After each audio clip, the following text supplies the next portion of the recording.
Hey there, this is Mobile Agent TV, helping agents stay on the cutting edge from coast to coast. Welcome to Mobile Agent TV. I am Michael Thorne of RE/MAX Little Oak Realty in Langley, BC. And my co-host, as always, is Dave Falkware from Bridgewater, New Jersey's RE/MAX Preferred Professionals in the Enviro Realty team. Dave, how you doing? Doing great, doing really great. Enjoyed our time off a little bit from Mobile Agent TV, and everything's good. Weather's great, business is good, life's good. Woke up this morning. 4th of July. Now that where does that rank in American holidays? Is it? I mean, Thanksgiving seems to rival Christmas as far as down the states goes.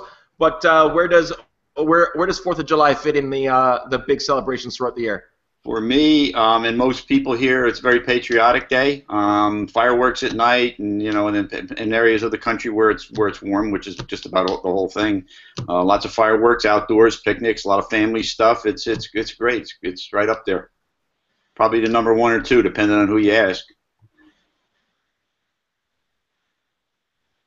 Fantastic. Just want to touch on a video that was put together by Roy Rissanen out of RE/MAX in Halifax. We were talking about the Camp RE/MAX that is on. There's 6 weeks left of Camp RE/MAX, and you can go to facebook.com/Camp RE/MAX, and it's sort of a weekly webinar put on by Ontario Atlantic, and Roy came up with an idea of putting the two of us in a video. To promote Camp RE/MAX, and it's pretty funny. He's an amazing editor, and 15 seconds on Instagram video. So you can go to Instagram.com/mobileagenttv, and you can also get us on Instagram at mobileagenttv, as well as we posted it on our Facebook page at facebook.com/mobileagenttv. The punchline is delivered by Dave at the end, and it's an ongoing joke from the show. So it's pretty funny, Dave. Well, it is, and I encourage everybody to watch it because I had to drive like 1,000 miles to get to the shoot location, and it was, that was a big of a pain in the ass. So, everybody should watch. There's a good message there. Yeah, it's entertaining. So thanks, Roy, for putting that together. Really, really talented editor. I asked him a couple of questions about how he went about editing it, and he was using J cuts and L cuts, and he said, I don't even know what those are. He's someone that's seen other people doing stuff and is sort of self-taught, and he's got a very unique style. So it's very, very cool. You can interact with us live during the broadcast. Using the hashtag MATV, as well as you can get us on Twitter at MobileAgentTV. We've also enabled the Q&A feature. Now, I'm trying to think, Dave, if we've done a show in the last year and a half that's going to be as step-by-step that you're going to learn a skill by the end of the hour than perhaps today's topic, because unlike video that's a bigger topic or paperless that's so much larger, we're going to go step-by-step, and hopefully you'll have a skill set at the end of the hour, right? That's really where we can get a lot of these agents too. Do you think, Dave? Well, I think so, from what I understand, and or you may have a difference of opinion about how you're doing things currently to where you may go after we talk to Tony Joe here and find out just what's working for him. Yeah, his little icon on the bottom of my particular screen has been frozen for about a minute and a half, but his cup moves. But I'm still going to introduce Tony. He's our guest. I would like to introduce Tony Joe from RE/MAX Camosun. And as always, we read out our guest's 160 Twitter bio. It reads, you can get him on Twitter at Tony Joe Victoria. It reads, proud local Victorian, a serial volunteerist, Rotarian, Knight of Columbus, Trekkie, instructor and SME award-winning realtor since 1991. Welcome to the show, Tony. Thanks for having me, Michael. Thanks for having me. Now, Tony, we have an ongoing joke about the fact that I use moisturizer, and that's why I look so good. But well, it's true. Award-winning realtor since 1991, Tony. I think you might be moisturizing too as well, my friend. Well, it could be the Asian genes. I think I'm lucky. I could be 30, could be 60. You never know. Fantastic. So, yeah, Tony, I could be 29 too. Yes. Tony, you sat in our roundtable discussion we had a couple weeks ago after the ARIA conference. That's where people might recognize you from as far as the viewers of this show. We sat down with Terry Conrad and Raj Kazar and yourself, and we had a great round table.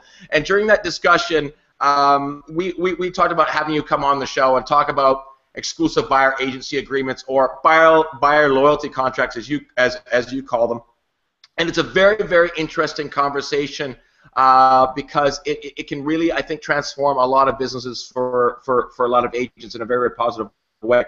But before we get right into the nuts and bolts, step-by-step of that process, Tony, why don't you give our audience a bit of a history about you and the real estate space? Well, I've been doing this for 23 years, so just like you, I use lots of moisturizer. 1991. I was elected as director of the real estate board for 3 terms here in Victoria a few years ago, and I was the president of the association back in 2008. And I'd encourage anyone who's thinking about getting a little deeper into the industry to consider actually volunteering for something like going on your board or becoming a director, because the avenues that it opens is just fantastic. And one of the neat things about being a president too is the ability to participate both on the actual local, provincial, and national level as well. So I was actually at the table in Ottawa for CREA when this whole FinTrack thing came down. So you remember that was a fun time, right? So I've got to see a whole bunch of things change in our industry over the years. And this whole buyer agency thing is sort of like my little pet project, because I really believe in it. I think it's something that we all need to be considering on a more serious basis, right? Yeah, and well, speaking about that organized real estate, my partner Jorda through organized real estate. My partner is currently the vice president of the Fraserville Real Estate Board, and you guys cross paths, and there's definitely a lot of things that she brings back from those conversations to our team, and keeps us ahead of things as things continually change in the organized part of our industry. Well, but we really want to delve down into exclusive buyer agency agreements. It's something that our team has done for a number of years, but not to the level that I think that you're doing it, Tony. And when I saw your presentation, although very, very short, only like 25 minutes at a Richard Robbins conference here a couple months ago, a couple of things that you said and a couple of the slides that you showed really stuck with me as like that's the way to go about presenting it, because it's not really about the form. It's really not about the understanding the benefit of it. I think a lot of the hesitation for agents is how are they going to go about having the conversation with their client to get to a point where it's a beneficial thing. So right off the bat, super big question, why exclusive buyer agency agreements? Okay, so there's actually 2 answers to that question. So the first one is most agents want a buyer agency agreement because it protects them. It's all about them. It's all about making sure that that particular buyer works only with that realtor. So that's one reason why. The other reason why is because it's good for the actual client. And the key is, if you are trying to sell a buyer agency agreement based on the first one, based on the protecting me, I need you to sign it because I need to make sure I get paid, that is frankly the wrong reason to do it. And that's one of the reasons why I have seen a lot of people are signing these forms. We're hearing reports in Victoria right now, and it's probably everywhere as well, where people are signing buyer agency contracts. They don't even know what they're signing. There is no presentation attached to it. We had a client of ours who's one of our listings walked into a sales center, and she goes, "Oh yeah, he made me sign this thing," and the guy's he's not intending to provide service to her. It was just something that he had her sign. So the difficulty that I have from an organized real estate standpoint is that some people are using the buyer agency contract incorrectly because it's being used more as a defense for the broker, for the agent, than it is actually for the customer. Okay, so then let's break that down into 2 separate sections then. Let's actually go through the part that you don't want to touch on first as far as the way you go about presenting it.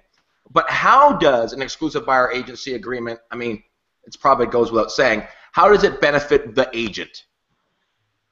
Well, of course it benefits the agent because basically the agreement says, Mr. and Mrs. Buyer, By signing this, you are agreeing that you are not going to speak to or work with another real estate agent. So exclusively, I'm your guy. And consequently, if you were to go out and go through an open house or to go through set by owner and you decide to buy the house, my brokerage has a claim to get paid. Now, that is really how the buyer agency agreements are structured. I would suggest, though, that that's not a really sexy or beneficial way to get someone to sign a document, because it really has nothing to do with them. It has everything to do with the broker, right? I knew, and you know what, Tony, we know that that was going to be your answer. So the follow-up answer is then that, and the key to the whole thing is, how does an exclusive buyer agency agreement benefit the client? Okay, this is really important, because the thing is, I think most agents are afraid of buyer agency because they think that it only is what we just talked about, because they have not had the opportunity to sell themselves and understand exactly how it could be a benefit. My biggest mission here is to have agents know and understand that they need to get it.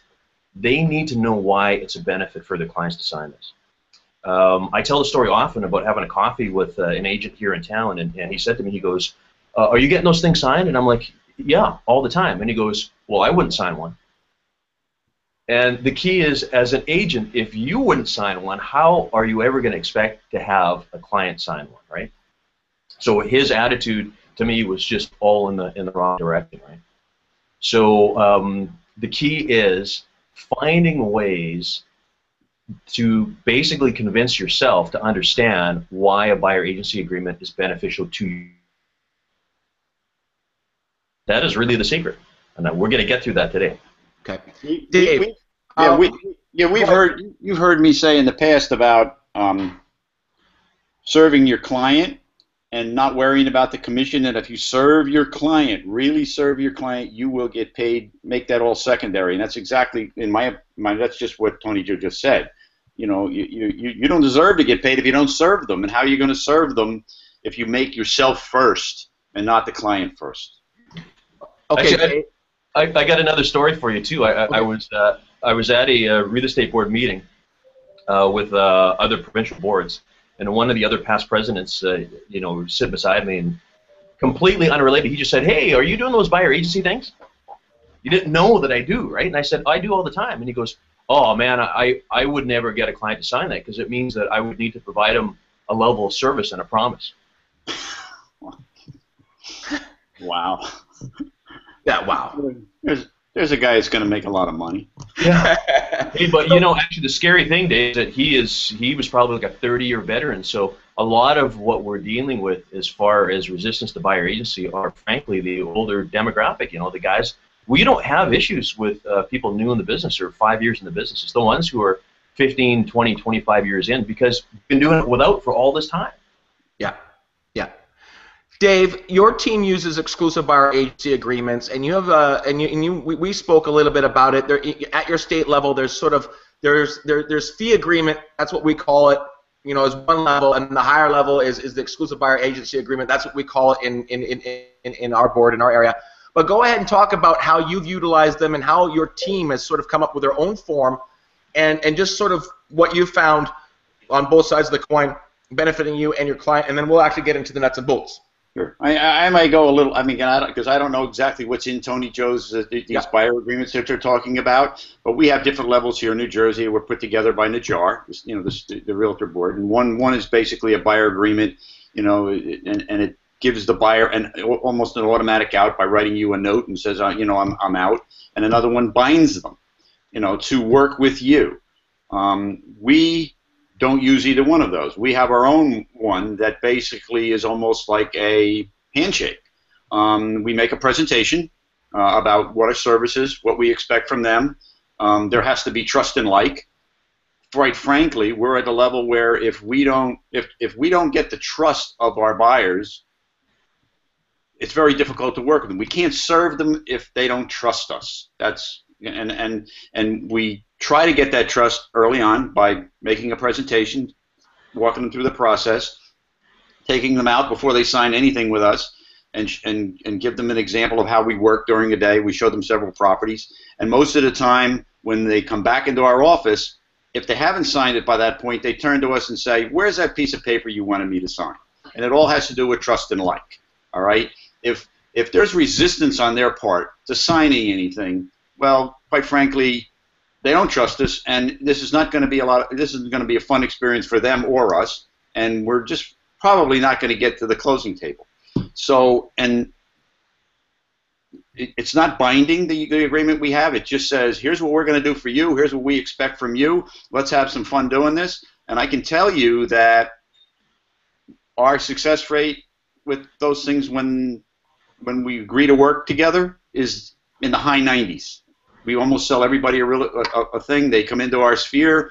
We serve them. They refer business to us. And the ones that say to us, you know, I'm not signing anything today, even though we've gone and made a nice, there's already this resistance. And quite frankly, then we just kind of say, well, you know, I can understand that. But we don't say but, we just say we'll be in touch. And quite frankly, we're not in touch. It's just not going to work. It's not going to work. And you know, it should be fun for both sides. And the trust and like has to be there. I think probably they don't have to like us. They got to trust us. And we can't serve them if there's no trust. And our agreement, that it works for us. It works for us. It is. It's a magical way of qualifying people. Like, you know, I told the story. Tony and I talked at the conference right after he got off stage about his exclusive buyer agency agreement, and I said to him, you know, yesterday I was sitting in my office, I was meeting a new buyer, and I said, you know, put together my whole presentation. Here's how we take care of our buyers, and we're going to sign it.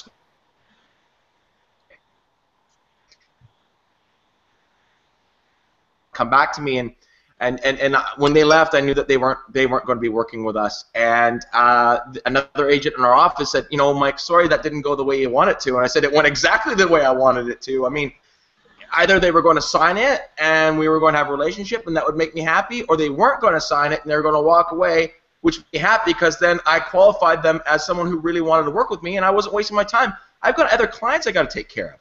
And I don't want to run around and chase a client that doesn't see the benefit in what we offer. So it's a win-win whether you sign it or you don't sign it. I think once you've put forward your value proposition, if they don't see the value, then you can move on. You know, this is a really important point because, you know, Michael, you just said it's a qualifier, which it is, right? Mm-hmm. But the other thing is, it's the struggle with a buyer agency contract is not the contract itself, or even for that matter, the presentation and your selling proposition.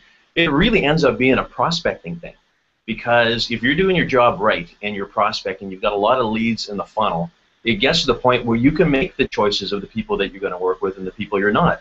You know, the problem occurs when an agent is trying to make the best out of their only lead.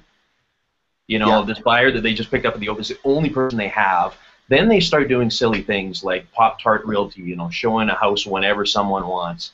And, you know, those late night Sundays, you know, away from their family, and they're being pulled away from their true values, and that's why they get frustrated in the real estate business. They're not making what they should, is because they're not really prospecting. It just boils down to prospecting at the end of the day, right?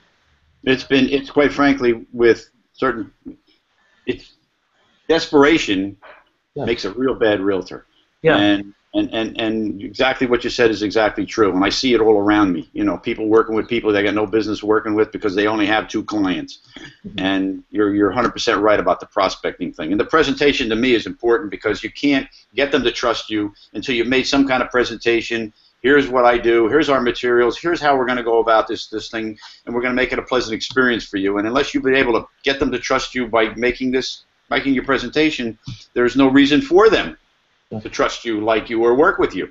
Okay, I mean that brings up an interesting point, David. Why is we agents say that the one secret sauce that we have as a team that we've worked so very, very hard on is our listing presentation, which is just lights out, like solid. We all agree that that's such an important part of your real estate business, but when you work with a buyer, you just put them in your car and you go for a drive? Like, how come we see it as so one-sided at one part of the industry? Here's what I'm going to do for you. Here's what the expectations are. Here's here's the process, A to Z. And then when we deal with buyers, we just go willy-nilly. It is a weird 2 sides of the same coin. We don't treat buyers the way we treat our listings. You know, one of the other things. Same way. To do it the exact same way. One of the other problems too is that our industry, we have become enablers because agents let that happen. You know, I would suggest that if you were to poll, say, 100 home buyers, 98% of them or 98 of them would expect that to be the service. Oh yeah, I just called a realtor. He just threw me in the car and drove me around and whatever. And if I didn't find something, then whatever. Or you know, if I bumped into another house with another agent, then I just buy it through them. That's their understanding. At the end of the day, all the client wants to do is buy a house. You know, it's our job to explain to them the drawbacks and potential pitfalls of doing things that way, right? And the other case of enabling that I think is terrible is when realtors say to a potential buyer prospect, they go, "You should work with me because I won't make you sign anything." Yeah. That's all the more reason not to work with them. Yeah, but the public doesn't see that, Dave. Well, that's just education. You know, look, I've already said it. Everybody knew what they were doing in our business. We would be making $200 a deal. So there is a bright side to a whole bunch of agents that don't know what they're doing. You know, I mean, you know, it sort of goes without saying, but maybe we shouldn't say that, but I'm saying it anyway. You know, there's bad agents out there, and they come and they go. They don't last, and they don't last very long. I mean, I've seen agents that come in and they go gangbusters. They do a lot of business real quick, but they do not last because they're not getting referral business because they're not doing their business right. They just go to the closing table, get their money, and go to the next client. You know, you want to build a business, it's got to be by referral, and how you get that trust and like and serve your clients. They refer people to you, and then these people come back multiple times to buy multiple houses, and over a period of however long it takes, you're building yourself a business. Treat it like a business.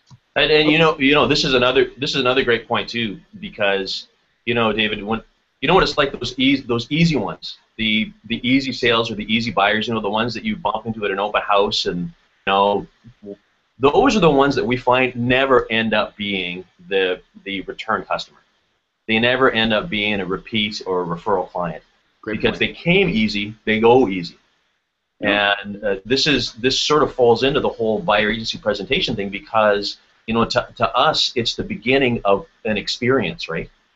Yep. We have to give people a whole experience that they're not going to get from somebody else, and that's one of the nice things about the fact that in the province of BC, it hasn't become regulated. So they're talking about this in Alberta, right?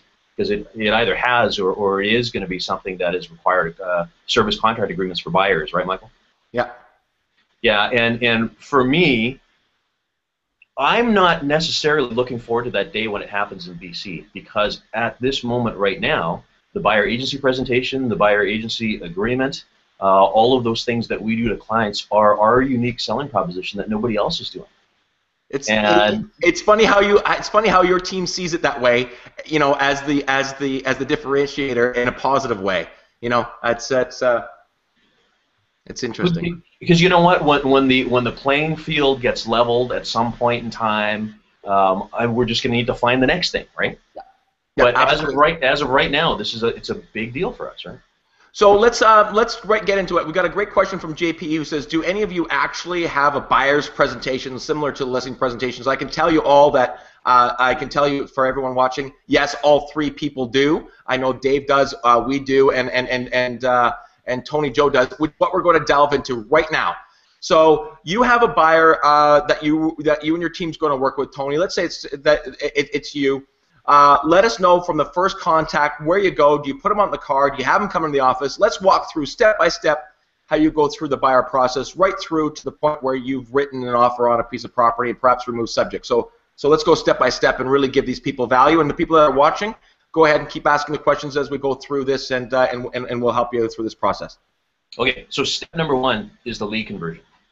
So for most people, of course, it's going to be somebody inquiring on a listing. Somebody call, I don't know, it's a floor duty call, it's a whatever, right? So you've got either a complete stranger who you have the opportunity to serve, or on the flip side, for many of us old timers, a past customer or someone that's referred to us, right? So the first thing is getting your skills improved in the lead conversion area. So for instance, if it's someone who calls in off of one of our listings and has a look, let's face it, if somebody calls on a sign, what is it that they want?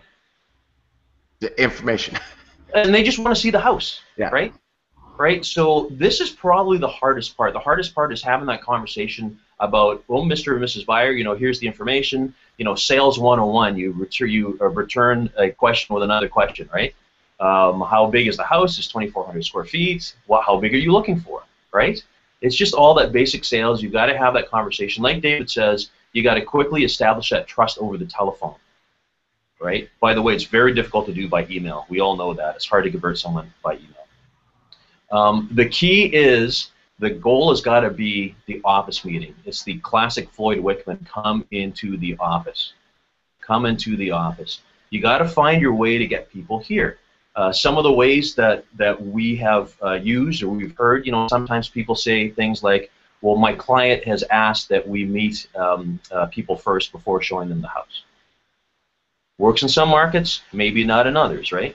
We've had other ones. 2 of my buyer agents are ladies, are females. Susan commonly says, hey, listen, just out of security, I have to meet you first at our office, then we can go have a look at the house.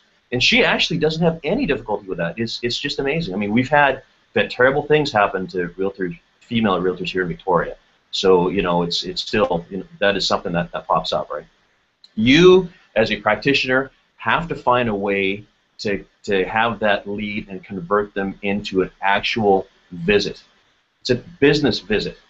Because if you go and you show them the house, that Pop-Tart realtor thing that I just talked about a minute ago, you have lost all of you've lost your position. If you just go ahead and show the house, they go, hey, this is great, thanks very much, bye-bye. You've got nothing. You have absolutely no way to convert them potentially into a buyer. Right? Waste of time. Yeah, absolutely. Hey, and talking about waste of time, it's not just the 15 minutes that you're showing that house. It's the 15 or 20 minutes it takes to get there, and the 15 or 20 minutes it takes to get back, and the things you dropped, right? And here's another thing, Tony, too. In our listing presentation, we tell a part of our listing presentation is we tell our sellers that no one on our team, Jordan, Trish, or myself, will bring a buyer through your front door without them being pre-qualified. Yes. Because we talk about wasting our time. Our client is going to clean up the house. Our client's going to take the dog out. Our client's going to, go whatever it is to have someone that isn't pre-qualified financially or whatsoever come through the house. Now, we don't have the ability, obviously, to pre-qualify other agents' clients, but we tell our clients in a listing presentation we will not bring someone through because, once again, it's about my client. I mean, it is about us, but it's about our client. As much as it's a waste of time for us, our client took 5 minutes extra off work and rushed home and cleaned the house and did all that sort of stuff. For someone who's a looky-loo, a Pop-Tart, it wastes a lot of people's time. So actually, that's key to it. And that's another good point because, I, on occasion, get criticized by other realtors who say, well, if somebody calls on your listing, it's your obligation. You have to show the house. And I'm like, no, I don't. My client knows that they have to be qualified. Yeah. Right? And if they're not, if a prospect, frankly, is not jumping through our hoops, then the probability of them actually being the buyer for that house is very slim. So we never have issues with our sellers because they understand that, right? Yeah. Yep. So you've qualified them on the phone. They've agreed to meet with you at the office. They're coming in. You're going to sit down with them, and then, obviously it's a value proposition. It's a listing presentation for the buyer. You're going to go through that. So how does that run through? Okay, so just like a listing presentation, you got to spend a few minutes at the very beginning just breaking the ice, and it's all about asking questions. You got to ask questions about the client. As they always say in, classic sales, people just love talking about themselves, right? So the more you have that conversation, you've got to get skilled at quick rapport, so building rapport very quickly. And then you start having the conversation about how, what has been your experience in buying real estate, dealing with real estate agents, what is it that you're expecting as far as finding things. And, at that point, you'll get some people that say, well, we're only going to deal with the listing agent, which is another conversation piece for us because the next question is, well, why is that? Yeah. Right? And they usually go, oh, because we'll get a better deal. We just go through the listing agent directly. Well, Mr. and Mrs. Buyer, glad you brought that up, but the fact is that is not automatic. In fact, there's a lot of agents that that will not do that. So if you have that expectation, then you're doing all the work really for nothing. Yeah. Right? And you start bringing up those things that they didn't know because they're just watching these HGTV shows, they're buying the DIY guides at Chapters, and this is what they're told, right? And often that's a great opportunity for us to bring up the old, okay, well, let's tell you about the things that we would do. And the idea, by the way, here is that the presentation should be about 15 or 20 minutes. This is not a 1.5, 2 hour long listing presentation because you're there for a different purpose. Yeah. Right? When you're in a listing presentation, the seller knows that you're there to talk about listing their home. You know, their mindset's in a very different place. For the buyer agency thing, oh, by the way, these things we're talking about right now, if it's a past customer or referral, you don't need to worry about any of this because they're already a captive audience and they will arrive in your office when you ask, right? Yeah. Yeah. And you still make the same presentation whether they're a past client or customer. At least we do. Because Yes. you know, it could have been 6 months, could have been a year, could have been 2 years ago. Things change. We want to kind of get to connect again. Even no matter who it is, it's especially if you know them well. I believe that you need to even heighten it for somebody who you served in the past, because you want to keep them in your sphere and keep them referring people to you, and just keep serving, keep showing them what it is you do. Yeah, and I tell people all the time that the ones that are afraid to start implementing buyer agency presentations, I tell them, you got to practice, and the best people to practice on are the people who are already supporters, people who already know, like, and trust you. And it's a great way. Because they are going to be using you. They have no problem. They're not wandering off somewhere else anyway. So it's a great place to do that presentation. I totally agree.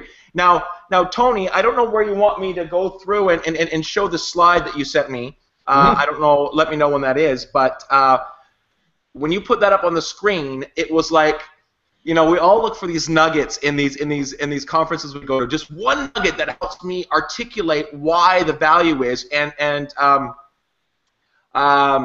what's his name?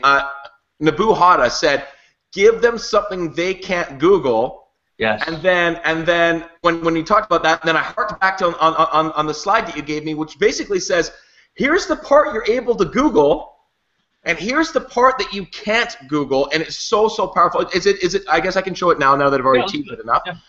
Let me set this up. So I'm going to put you on. I'm going to put the cameraman. Yeah, so on. this is a chart that I developed, and actually the version that I sent you is what the Richard Robbins organization, they actually, you know, shine it up so it looks really nice.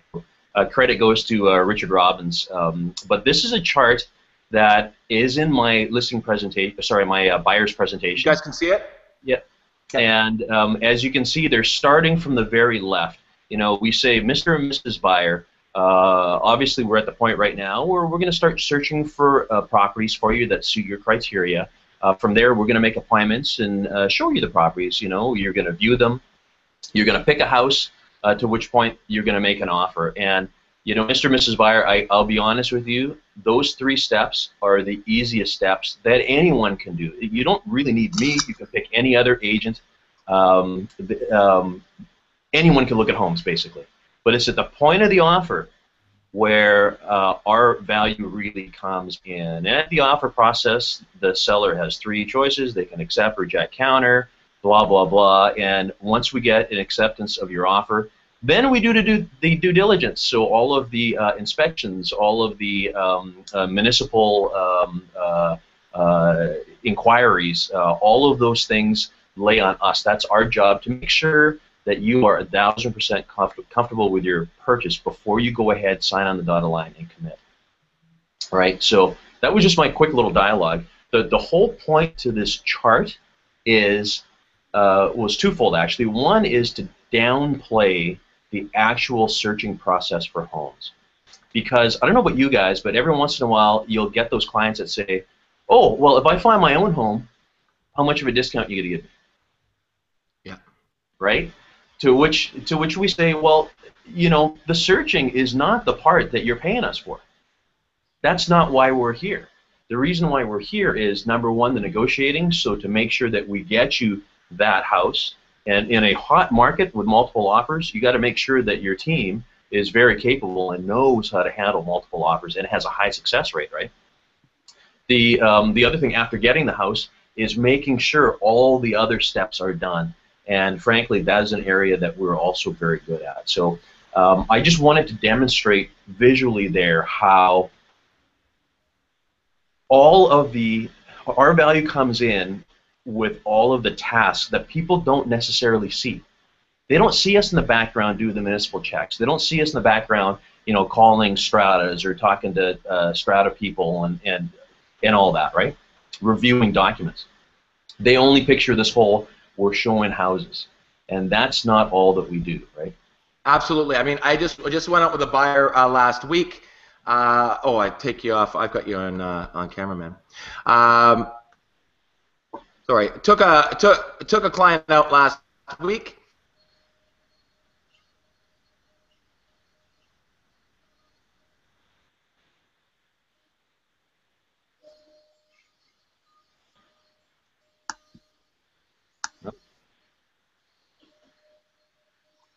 I want to hear the story. Can you hear him, Tony Joe? No. No, I think he hit the wrong button there. He's frozen. But here he came back. I'm sorry, guys. Right. You guys probably carried on without me. I took a client out last week. We went to the property. I knew something about the property, a little bit of the past of it. I said, look, guys, I know that this particular home has got a red flag down at the township, and the septic field has to be moved on this property, and it has to be moved into the backyard. But the problem with the septic field being moved to the backyard is the well is in the backyard, and the new regulations say that you can't have a well within 100 feet of a septic field. So now the well has to be moved from the backyard, even though it's a great well, into the front yard. So that's like a $30,000 job that I knew that had nothing to do with Zillow, Trillia, Realtor.com, any of this. Realtor.ca had nothing to do with open houses and HDTV. It had to do with me protecting my client. And so what's the value in that? The clients turned to me, the husband and wife was like, thank you so much, Michael. We appreciate it. Oh, my goodness, thank you. And now that's a client for life because that is something that's in that last half of the section.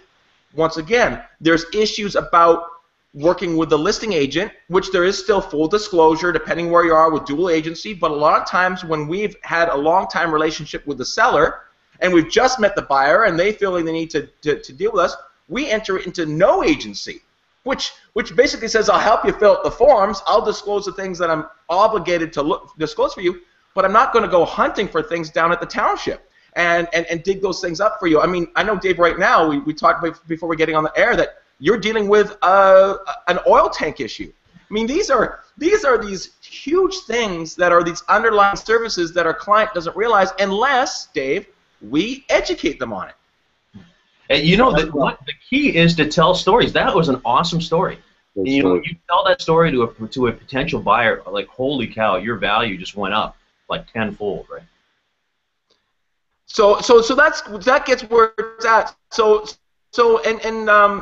we've got a great detailed of all the stuff that you have too, Tony. You've got an interesting chart that you put out here, and is this chart available between implied agency and buyer agency? Is that something that the board has put together that sort of lays out the difference between each one of them? Yeah, actually, let's talk about that. So that is actually Real Estate Council, right? And that's BC. It's provincial. So obviously, all of the provinces have their different agency obligations. Maybe it's anyone who wants this chart. Maybe they can just email you, Michael. We can forward it on.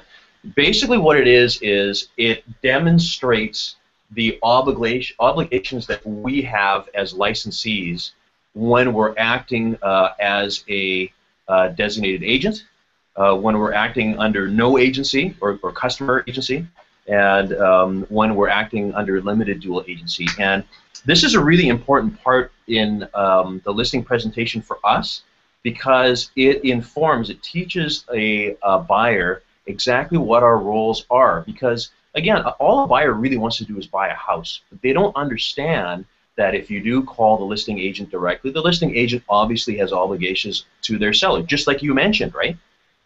And there's a few things that I want to bring up. Actually, I have it here on paper here somewhere. The first one is if you are not Mr. and Mrs. Buyer, the difference between being a customer and a client is this. If you are simply a customer, then I am not required to act in an impartial, objective manner. I would say that that's somewhat important. I am not required to obey instructions, not required to perform a mandate. I am not required to provide confidential advice on all or relevant matters. You know, these are things that, as a client, I am obligated to do. And you know, it's amazing how even agents don't understand the difference, because the difficulty we find is agents equate double ending, limited dual agency, with getting paid twice. Now this is a whole other conversation altogether, because we're starting to talk about agency here, right? Yeah. But the bottom line is that if you are working with someone in your car, and if they are not your client, there are a number of agency services that we do not require to perform to them. They don't know this, though. In fact, agents don't know this. We should actually know this better. But consequently, this is the benefit. This is the reason why that person should become your client and not simply your customer. And so you go through that quite, I mean, you must go that, I mean, these little things, and if anyone's watching, whether this is recorded or live, we'll get this out to you, because I think it's amazing. I mean, when you go through all this sort of stuff, at the end of it, you're like, of course I want to sign. Here's another thing too as well that I don't know where it sits in your presentation, but it definitely sits in when I talk to our buyers. And anyone who knows me, I'm much more casual in the way we go about my conversations. Jorda is a much more, you know, by the book, and I try to have these frank conversations the way that I think I'd want things explained to me. The reality is, if you're working with floor agents, am I going, and I know that, I mean, how much am I going to bust my butt and turn every rock over at the chance that at 1 in 4 chance of getting paid? The nice thing about our industry is the only way I get compensation is if you're happy. So if I know that now I have you in a relationship, now I know that there is a 100% chance that I'll get compensated if I find you the right home, that I'm going to work 100% for you. I don't know why people think that they can sort of employ all these different, I mean, just imagine if you went to your accountant, went to 4 accountants, say, hey guys, prep my tax return for me, and whichever one I like the best, I'll pay. You know, I mean, is any accountant going to prep your taxes for you? They're going to take a hike. So it's an amazing thing that my client, I want my client to know that I'm going to go and kick ass for them, because I can. I can't give you all my effort if I've got other clients I'm taking my time away from. You gotta love it when a prospect says to you, "Oh yeah, you know, I'm on auto notifications with 5 or 6 different agents." Mm-hmm. And you go, okay, well, what are you expecting? Because the information's going to be the same. So, you know, if your property comes up, how are you going to determine which of the agents are you going to call, right? Yeah. Yeah. Right. And again, for us, it almost shows you the race to the bottom amongst those agents, and I don't want my brand associated with that too as well. And you know, I think your gut will tell you, Dave, you've been at this long enough, your gut is probably being right 90% of the time. Now, you've been wrong, and a couple times you've been wrong, you're like, I was wrong about that buyer. But not at the pain of being right 90% of the time. I mean, if they're not willing to work with you, move on. It's rare. And again, you're right. If somebody just says, well, I'm not signing that item, blah, blah, blah, at least to me, I put it back on myself. If somebody says that, what didn't I explain in my presentation? You know, I mean, you know, I must have done something wrong. I mean, if I explained it sufficiently, I showed them my references. Here's what I'm going to do. Here's what I expect of you. It was just not much. Just get pre-qualified. Be a little loyal to me, and I'll bust my butt for you, like Michael just said. And they don't get that. Well, maybe I didn't explain it right. You know, because I can't process somebody not agreeing to work with me after I've explained it properly. I just process that. What do they want out of you? You know. That's a great point, Dave. You know, sometimes we have to take accountability for the fact that if somebody doesn't hire us, it's not their fault. Sometimes it's ours. Sometimes we miss something. Sometimes, you know. You had a bad day and your presentation sucked. Yeah. You know, if it did, well, you know what? The other guy deserves the commission. You don't. Yeah. You didn't serve him. Yeah. And as we say all the time, not all meetings are viable. Like you don't get them all. We got to accept the fact that you don't get them all. The key is just to do more. Right. Tony, let me ask you a question about your, because we haven't actually talked about your actual buyer agreement. Is it legally binding? Yes. Okay, so the buyer agency agreement in the province of BC, there is a exclusive buyer's agency contract. That's what it's called. You must use it? Sorry? You must use it? You have to use it? It's required? No. In fact, I often joke about the fact that it's the least used form in our form drawer. I don't think that's a joke. Yeah. I think it is the least used form. Yeah, the poor little, because it is a great agreement.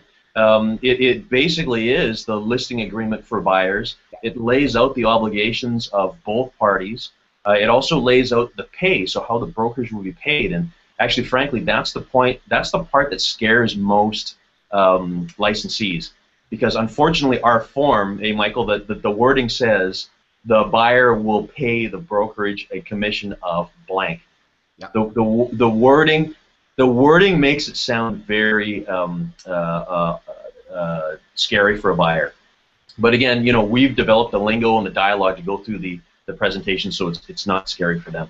On the other hand, though, too, David, we also have the buyer agency light agreement here in the province, which basically has the same thing laid out, except it doesn't talk about the money. So we also, too, have a light version, just like you have. A light version. We made up our own. Again, it's called a, lack of a better word. I don't know. Either one of you guys see the movie Jersey Boys yet? No, not yet. Okay. Well, in Jersey Boys, Bob Gaudio, who writes all the music, makes an agreement with Frankie Valli, and they shake hands. He said, "This is a Jersey contract. I trust you, you trust me," and they go forward. And look what happened. And that's, in a sense, what our contract is. You know, you sign it. And we've never, ever really, I can't remember a time in recent history where somebody just didn't go through with us and buy a house after we have our presentation and they sign our little thing. And but Dave, then it works for you. I mean, one of the things too about the exclusive buyer agency agreement, a story that I had too as well, and I say it to my clients is, this is my commission I expect to get. This is what I'm going to charge. Now it's most of the time going to come from the seller. I sold a house that had a bonus on it. So, you know, sometimes a realtor will throw a little bonus on the commission. I without my client knowing, I cut a check for them. I said no. I said in the service buyer agency agreement, this is what I'm going to get paid. If I get paid more than that, that's for you. I said this is what I'm willing to work for. So if we're willing to say that, then we have to be willing to say this is what it costs for me to work with you. So bonuses or higher commissions always fall through to our buyers because that's the agreement that we've come up to. But when we really get into it, for the content that's in your buyer binder, you've got to issue a letter. Go ahead. We should talk about the binder. So yeah, go ahead. Because this is a very important part of our presentation. So again, from a step standpoint, you do the conversion, you get the client in, or the potential client into your office, so come into the office, right? You need to have your presentation. So I think the biggest step that somebody who's interested in starting this needs to do is you need to sit down and develop your value proposition as a buyer. You need to develop your presentation. So it's just the same as you probably would have done with your listing presentation. You just got to figure out what your presentation for buyers is going to be. So the rocket fuel for us in the presentation is the binder that we have. So we always keep about a dozen of these stocked in our office at all times. And basically what it is it's a resource that includes tons of information that we've collected over the years. I don't think you can really see it on the video here, unfortunately. I've got a detailed list that's everything in your binder too, Tony. So if people want to call me and I'll send it out to them. But the key to this is when you have your presentation with a buyer, you say, listen, here's a resource that we put together. It has pockets in it for you to put in things like your building inspection, when you get your building inspection done, your sales contracts, anything related to real estate. So, you know, Mr. and Mrs. Buyer, keep this on your shelf at all times, and whenever you need something real estate related or have a question, you know that you can access this at any time. For me as a practitioner, the neat thing, of course, is our brand's on it. All of our stuff is in here.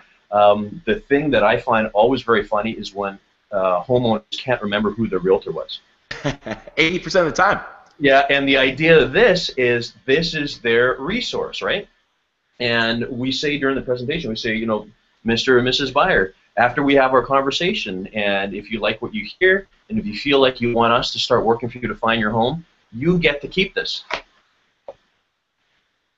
Yep. Right? So this is their takeaway. And I think that this is probably the most important thing in the presentation.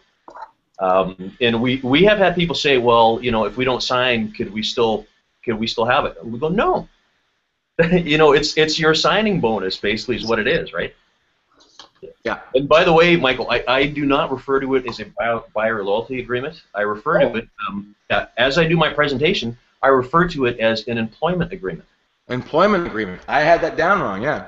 Yeah, well, it's okay, you know, because it is what it is, right? But, yeah, no, I mean that's the thing too as well. So Tony, let me get this. They only get the binder if they sign. Correct. Okay. So Correct. So the question then is, and it's from Roy. You know, I've never even thought about it, but have you ever taken a retainer, or is there a retainer option in BC? There is. I never have. Okay. Yeah. Yeah. You know, nor is our team. The complication there, by the way, Michael, is when you take a retainer and the money needs to go into trust, there's a whole other paper trail that the brokerage has to do that they may not be fitted to do, right? Yeah. So here's something that a question that I'm going to ask you. I mean, someone wrote it on Facebook the other. No, you know what? I was doing research for the show. I was Googling buyer services agreement, and there was a blog post from an agent saying, what realtor has the guts to say if you don't agree to work with me, you don't smell the inside of my car? And I kind of went, isn't that what we do with listings? Isn't that before I work we have to have an agreement? It's kind of a weird thing. So you sit down, you have you have your buyer presentation. You sign them to an exclusive buyer agency agreement or an employment contract that states the terms, states the length of the terms and the area, right? I think for us, we say if you buy a home in this particular area, you have an exclusive agency agreement with me, and it goes through. You start working a 6-month contract, Tony, and you get a month and a half into it, and it's nothing but friction, and you're fighting. And they say this isn't working, and you say this isn't working. How do you deal with that? The fact that you still have 4.5 months left on your contract. You cancel it. You cancel it just like you cancel a listing agreement. But you know the key here is that you have the discussion, because by having an agreement in place, it requires one or both of the parties to have that conversation if there is unhappiness. Because when you think about it, if you don't have an agreement with a buyer, you don't have to have that conversation. You don't know if they're your buyer. You don't know if they're out looking at other properties. And frankly, they don't know if you're their realtor. Yeah. Because obviously, you know. So Tony, do you have during the presentation, do you have that? Hey, Mr. and Mrs. Seller, and by the way, if this doesn't work out, if we get into this and we realize that we just don't have a fit, we will cancel it because my reputation in Victoria is far too important. Or do you only have that conversation about cancellation when there is a conflict? Yeah, actually, frankly, we do not bring it up in the presentation. It is a question that is often asked. So we actually leave it to the customer to actually bring it up and ask that question. Okay, so I'm gonna ask you the question right now. So Tony, we signed this contract with you. How about 6 months? What happens if we don't get along? Well, you know, I think just like any other relationship, you know, whether it's your spouse or whatever, if things aren't working out, we just got to have that conversation. What I would hope is that you would bring up any concerns that you have, and you'd allow me to perhaps attend to them. But if not, and things aren't working out, then we just go our separate ways. And you know, life is too short for both of us, and you know, we want to make sure that we're keeping customers happy, and we don't want you not to be happy. Dave, how about you have the conversation with that? I mean, you have a handshake, but as long as the handshake is agreed to be nullified, I guess that handshake is nullified. What happens if you have this agreement? They sit down and he says, Dave, or vice versa, Dave, this isn't working for me. We do it with our buyer presentations and our listing agreements. We tell them right up front. Unlike what Tony might do, we have that conversation right in the beginning. If we're not happy, if you're not happy with us, we're probably not happy with you. And just like Tony said, we ask that you bring up, if you have a concern, bring it up, and we can, like adults, we can work through it. If not, we go our separate ways. And the words he said are the exact words we used. Life's too short. And we're looking to make this a pleasant experience for us as well as you. And we have it up front. And quite frankly, it's rare. I struggle to find 2 or 3 people that we have ever had to just say goodbye. Because if you're doing this long enough, your instincts kick in right in the beginning, you know, about somebody who you're talking to. It's like, you know, I have a bad vibe from this guy right off the bat, you know. And you kind of know that. And you know if you're willing to work with somebody right up front also. Hey, you know what? I should mention to you guys. I should mention to you guys why I don't bring it up in the buyer presentation. Okay, good. Because there is a reason why we don't, and that is my belief or my thought is if you incorporate the whole cancellation process into the presentation, it may give the potential buyer the opportunity to say, well, if we can cancel anyways, then what's the point of signing one? Fair enough. Right. I mean, this is why I love this show, to pick brains of people that. Tony, I think now we're just getting into a couple of really good points of this. Do you have a couple more minutes because we're already at an hour? Yep. Okay. Dave, you're good? Yeah, we're good. Okay. So here's the thing too as well. In our exclusive buyer agency agreements that we have a right to say if the commission on the other end doesn't meet a certain criteria, I don't have to show you the home. So excluding for sale by owners, excluding certain commissions, because the buyer doesn't want me, you know, because they don't want to pay the commission. They only want me to show certain homes. Okay. Therefore, I don't have. So what? I mean, where are you, Tony, with that? And how does that work? Okay, I'm glad you brought that up because that is actually the main reason why we do the buyer presentation and we do have the binder and all that stuff. Everything basically culminates into this one most crucially important point, and that is what happens when one of your clients wants to have a look at a for sale by owner or a mere posting that is not offering cooperating commission. This is the discussion that we have to have because, as I've said many times before, you have to have this conversation with your client now when you meet them about the eventuality of what could happen in that case. If you bring it up to them when they're sitting in front of one of these for sale signs, like a for sale by owner sign or something, it's too late to bring it up. Yeah. Because if you have a commission discussion at that point in time, it's all about your own self-preservation, right? Yep. Whereas how we do is we pre-frame this conversation to explain the benefit to them, and I should share with you how to do that. So my dialogue is basically this: Mr. and Mrs. Buyer, 99% of the time, our brokerage gets paid by the agency whose name is on the sign. Makes sense, right? Yep. Yeah. You find the house, you know, we negotiate the brokerages. You know, our brokerage gets paid from the other brokerage. By the way, I always say my brokerage instead of how I get paid or how, you know, me, because it's always the brokerage. Truly is the brokerage anyways, right? Good point. Yeah. So then I'll say there will be cases where an owner is not willing to pay a cooperating brokerage fee. And frankly, Mr. or Mrs. Buyer, this sometimes means that agents won't want to show their buyer these houses. And what makes us very different, and the reason why we're having this conversation right now, is that my pledge to you is we will show you all of those houses. In fact, every once in a while, these properties are good opportunities because nobody's looking at them, right? What you need to know, though, is if you find one of those houses and if you want to buy it, I need your permission to negotiate our brokerage fee with the seller. Are you okay with that? And they usually go, yes.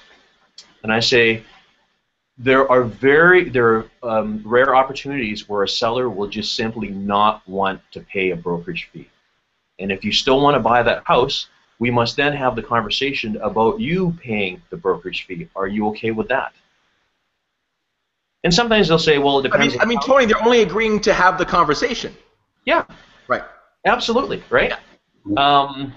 And then literally at that point, we get sellers that say, or buyers that say, oh, well, you know, we don't want that, so, you know, don't show us those houses. At which point, all of a sudden, we have permission from our client, right? Because as you all know, it's bad practice. We are not allowed to boycott or not show a property just because of a different business practice, right? Yeah. Yeah. So the key is to have this conversation with the buyer, to explain to them the situation. We even go one last step when we say, Mr. and Mrs. Buyer, if the seller doesn't want to pay our brokerage fee, and if you still want to buy the house, we will still help you, and we will ask you to pay our brokerage fee. But you have to know this. It changes your negotiation tactics, because why would you want the seller to benefit from not paying a commission? It just means that they get more money in their pocket. If they're not paying a brokerage or forcing you to pay brokerage fees, should you not get the house for cheaper? Yeah. You know, and it's an interesting point. I know the agreements in British Columbia, when you have it, allow you then to put it into the contract that's between the seller and the buyer, to say part of the contract that the seller agrees to pay a certain commission. And if that comes back crossed out, then I turn to my client and say, now let's have the conversation. We're negotiating, and the seller has finally got an offer on the table, right? And so it's an interesting conversation that happens that way. But our service agreements that we have allow us to then insert a clause for ourselves into a contract that we're not party to. I don't know if that's the way it is throughout North America, Tony. I don't know how that works, but that's definitely our contracts that allow us to then pursue it that way. You need to know what your jurisdiction says, but you know you guys talk 1 second. Okay. The key point to this conversation is to have the conversation. And you need to have the conversation with the buyer at some point in time. And like I said, if it's while they're sitting in front of a for sale by owner house, it's way too late. You got to have it now, right? And it's all about their expectations. They up front, they need to know what to expect in all kind of aspects of the transaction and all different scenarios. For us, when we hear an objection, or we get a situation that comes up with a buyer or a seller, and it's something we've never seen before, we insert it into our presentation. There we go. So now we don't need to deal with that again. We've covered it up front. That doesn't mean they always get it, but you can always refer back and say, do you remember when we talked about, day when we talked about this? Well, this is what's happening now. Oh yeah, I remember when we talked about or they'll say to you, they'll say, oh, is this kind of like what you talked about before? Exactly. And as you go on, you keep inserting those things into your presentations, and then eventually, I guess, you get most of them covered. You're never going to have them all. Yep. That's what makes this business fun, right? There's always something different. And Tony, what is your? I mean, you've shown sort of A to Z how you go about doing with these buyers or these employment contracts, as you call them.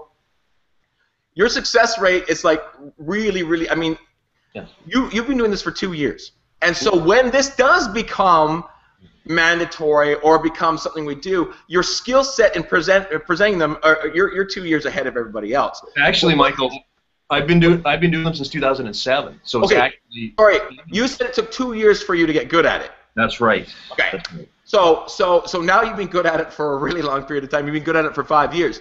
Well, actually, the other thing too, for any teams that are watching, what I have found an unintended consequence about having a buyer agency presentation is it's actually ended up being a recruitment tool for me, because I've had team members join us and say, I want access to your buyer agency presentation. I want those tools, and I want what. It's the most amazing thing. One of the guys that I had on my team, it was his thing. It's like, I'm with you because of this whole buyer agency thing. It makes me different. I mean, can you imagine being a buyer agent or a buyer agent on a team? Your job is to work with buyers. That's it. I mean, to not have them on board with you, half the time we're working with buyers, half the time we're working with sellers, and people say all the time, the listings are the key to successful real estate business, because there's an asset there for you to have.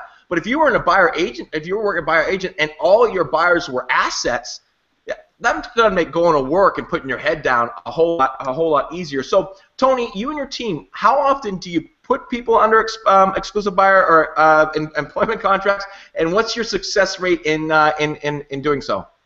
So, the key is getting people to the office.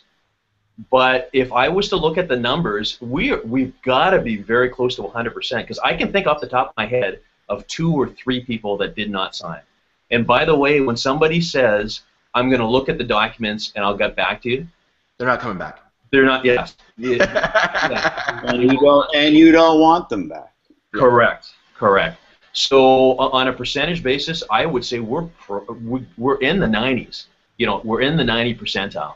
And do you think the amount of times that the client ends up paying out of pocket, 90% of the time they don't? Yeah, actually, frankly we haven't. When I think about it now, in 7 years, I've never had a client that had to pay out of pocket. So we tell that story to people. We say, this is how it works, and you know, it's never happened to us. If you're the first, you're the first. And we'll deal with it then. And we'll deal with it then, because that's a conversation you can have at that point. So, I mean, here's all the fears that realtors have is around the commission. And all the fears that the buyer might have is around the commission. And you have someone that's been doing it for 7 years and said, that's not one of the fears. That's not one of the obstacles, because you've bought into it, Tony. You've bought into the fact that it is of incredible value to the client. Like it is, that's truly where it is. It's like listing your house with the right listing agent. No one lists with 3 or 4 different people. They list with the person that they trust the most. It's extremely interesting. Dave, in all the time that you've had it, have you ever had the buyer pay out of pocket? Never. Never. Not yet. And quite frankly, if it did come down to that, I don't even know that we would charge the buyer. I don't think we would. I couldn't. I don't know. I probably wouldn't do it. Well, actually, you know what I can tell you. Recently, we had one where it was a mere posting, and we had the conversation with the buyer, and the deal died at negotiation because the buyer decided if they were going to have to pay, that the deal wasn't good enough for them. So they ended up buying something else. Actually, the agreement we have doesn't have anything in here about the buyer paying anything, and we've never had to do it. So to me, why do I need to have some kind of a document that's going to scare the hell out of the buyer that says he has to pay a commission when it's never happened to us in all these years and probably never will? And the only time that could ever really occur is when there's a for sale by owner, and we go to for sale by owners ahead of time, and we've never not had a for sale by owner agree to pay a commission. So I don't know, maybe it's different here in New Jersey. The British Columbia Provincial Form does cover the money thing, and it actually, you know, it scares most licensees, but the fact is, it is beneficial because again, it causes us to have that conversation with people. It does. I mean, absolutely. I mean, there's nothing but it's like anything. Going in fully educated from both sides of the party has a huge benefit. I mean, that's like what whole listing presentations about. Everything is sort of A to Z on how things are going to go. Tony, do you treat you've been doing this since 1991, which still blows my mind. Moisturizer. Yeah, moisturizer. Do you treat I've bought 5 houses through Tony Joe the same way I just called you off the internet? Do you treat them the exact same way? Oh my goodness, this is such a good point. This is Thank you so much, Tony Joe. Yeah, because you know I have seen licensees give more care and attention to a complete stranger because they're trying to woo them so much that they forget about the 5-star customers that they have in the background. And I like to say that we treat our past customers in a very special way, although, you know, frankly, we work very hard to treat everyone very well as well. But, you know, for us, we're fortunate. I got a 91% repeat referral business. So they all basically come. You know, we were talking about conversions earlier. We do conversions, you know, but it's not a big part of our business, right? Most everyone else is people who come our way before. So on that note, Tony, I bought 5 houses from you. I'm still sitting down. We're still going through the buyer package. Here's things. Here's it is. Sign here. Having the same conversation. Same way for everybody. Absolutely, yeah. And you know the thing too, especially if because we're always changing, so our buyer presentations always change, just like listing presentations change all the time, right? Yeah. And the other thing too is that clients don't remember everything. All they remember was looking for the house, buying the house. They don't remember the process and what it took to get through, which is the reason why we think it's very important to actually walk them through step by step and do the presentation. It's just like a past customer with a listing. You still need to do the listing presentation. Mm-hmm. Just because they're your past customer doesn't mean you just show up with the documents, get them to sign, and put the sign up, right? You still need to get them back into the thought process of this is how it's going to happen, this is what we're going to do, and all that, right? And I really think one of the things that realtors, and I've mentioned this before, I think a lot of realtors are awesome at their job. I don't think they just tell their clients that they're awesome at their job. I think they go about doing things without their seller or their buyer knowing they're doing all this due diligence, all this behind-the-scenes stuff, all the stuff that they do. If you're not letting your client know, here's what I'm doing for you, then how do you think that they see your value? If they only see the sign in the lawn, you know, and the virtual tour online, if you don't tell them that you were down at the township hall and you were doing all this backstory and you were researching all this, and you know, I just think we need to be better at communicating how professional we are, and this is a great way about doing it for buyers and for sellers. We tell the realtors that it is important to let your clients look behind the curtain. You know, the wizard behind the curtain. They need to see the things that we do, because if you're too good and you make it look really easy, then all of a sudden, you know, sometimes a little bit of resentment is sowed, right? You got to really let them see the working machinery and appreciate how much effort we put into this. Right? I totally agree. Well, Tony, thanks so much. Dave, Tony, anything particular that we missed that you wanted to touch on? We've already taken up well over an hour of your time. Yeah, well, you know what? I just like to put it out there for anyone who's thinking about doing the buyer agency thing. I have a huge desire to see our industry move towards this. And if anyone wants to talk about it, just send me an email, get in touch through Michael. I've got materials, got things that I'm happy to share with you guys. Objection handlers, very important, you know. Just, again, sales 101. You got to know what to say when somebody says something. Please, by all means, contact me. I'm happy to help.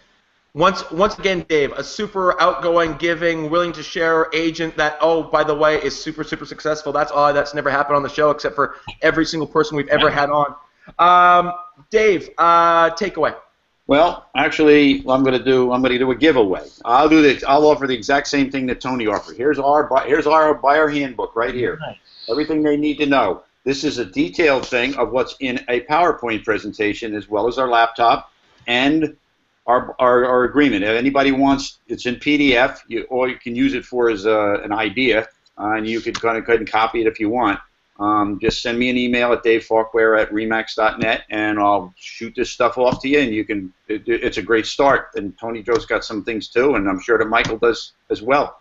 This has been the greatest show. Joe's presentation and Dave's presentation, and put them together. You know, as an agent, how lucky you are to have people like Dave and Tony willing to share. By the way, if you call me, I'm not sharing a thing. That's just my. No, I share everything. We share anything we do. Of course, we share anything we do. Awesome. Tony, how do people get a hold of you? It's at Tony Joe Victoria on Twitter, but other ways that people can find you. Tony at TonyJoe.ca. Send your referrals out in Victoria. Yeah, Tony at TonyJoe.ca. Tony at TonyJoe.ca is your email address. It's TonyJoe.ca is the website. Awesome team in Victoria, the capital of British Columbia, a beautiful place to live. One of my very favorite cities in the world. Absolutely. So next week's show is a very unique show. We've had a couple of these recently. We're going to be on at a very unique time, Thursday evening, 5 o'clock Pacific, 8 o'clock Eastern, live from Inman Connect, San Francisco. Dave and I won't be there. Dave and I will be here. I'll be here, and Dave will be on the East Coast, but it's going to be Thursday evening. We're going to have Mark Fitzpatrick on the show, who has a company called Room. And it is a destination marketing company. What they do is they'll put together your marketing packages for 10 million plus properties. Amazing stuff they're doing. But there definitely will be takeaways on how we can better market our properties at no matter what point they are. The stuff that they've been doing is blowing my mind. We'll also have on the show returning champion Raj Kazar, who does very similar stuff. He's going to come on and talk to us about some of the really high-end stuff. Raj Kazar is up for Realtor of the Year or whatever award it is. He's a finalist there at Inman Connect for the most innovative Realtor, the Innovative Award. So it'll be interesting to see where that falls. He's a super smart, bright guy, and he's doing a lot of really high-end stuff that we can all take down. I had a great conversation with Raj after Aria, after the actual our show last time, talking about how we take stuff that Raj is doing at at a $3 million or $4 million price point and take the really important stuff and get them stuff that we can do at a $400,000 price point. So it's going to be a very interesting conversation. Thursday, 5 o'clock Pacific, 8 o'clock Eastern. They're going to join us live from Inman Connect San Francisco. And maybe we'll have some people down there pop in and say hi, because that's all the movers and shakers in our industry are going to be at Inman next week. If you have any referrals heading out to the East Coast of the United States, get a hold of Dave. He'll get you in the hands of the right RE/MAX agent. Any referrals coming out to the West Coast of Canada, get a hold of me, and I'll get you in the hands of the right RE/MAX agent. And as Melanie Gallia of RE/MAX Fort McMurray wants us to end every show, please tell 5 other RE/MAX agents about Mobile Agent TV. It grows every week. We're able to reach out to amazing people like Tony Joe that'll come on and give us an hour and 16 minutes of his time with invaluable information. I know we've got a couple agents watching right now that I know through Twitter that aren't agents yet, that are going to be agents in the next few months. Could you imagine, go back in time and look at your career and get this sort of information where you can start your business this way? This has been probably one of the most beneficial shows we've ever done as far as being able to change your business. Tony, thank you so much. I really, really, really appreciate it. And Dave and I both do. Thank you. Thanks, guys. Thanks, Dave. I'll see you Thursday evening, 8 o'clock. That almost permits you to have a drink in your hand when we do it. Thank you all. We'll see you guys Thursday.